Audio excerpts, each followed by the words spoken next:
Warga Kabupaten Oku khususnya di wilayah Kecamatan Batu Raja sempat geger dengan adanya informasi upaya penculikan terhadap Tinus bocah SD yang baru berusia 10 tahun, warga Lorong Yusuf, Kelurahan Kemala Raja. Informasi tersebut ternyata hoaks alias berita bohong yang dikarang sendiri oleh korban karena takut pulang ke rumah setelah menghilangkan uang infak pemberian ibunya untuk disumbangkan ke masjid saat sholat zuhur.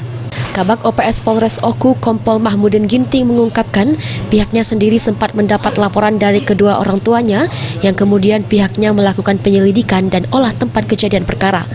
Namun pihaknya menemukan banyak kejanggalan berdasarkan keterangan korban sendiri dan hasil olah TKP.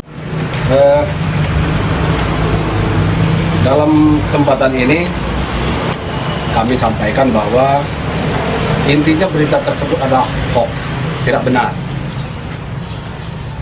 Jadi kronologisnya adalah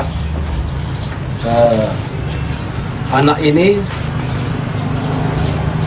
diberikan uang oleh ibunya Rp5.000 untuk disumbangkan atau diserahkan ke masjid Kota Amal. Namun karena uang tersebut hilang, anak ini takut, jadi dia melapor ke orang tuanya bahwa dia diculik. Sementara itu, Fauzianah ibu Tinus mengaku sebelumnya sempat mempercayai cerita anaknya lantaran anaknya tersebut tidak pernah berbohong. Dari kejadian tersebut, dirinya meminta maaf kepada masyarakat Oku atas informasi sesat yang membuat geger masyarakat yang dibuat oleh anaknya. Fauzia juga meminta masyarakat menghapus postingan video pengakuan anaknya untuk menghindari trauma sang anak.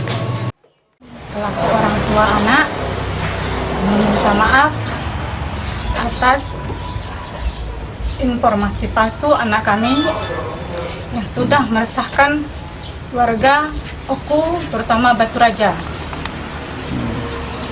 Mohon untuk seluruh warga dan masyarakat tidak usah lagi merasa khawatir karena ini karangan anak kami saja.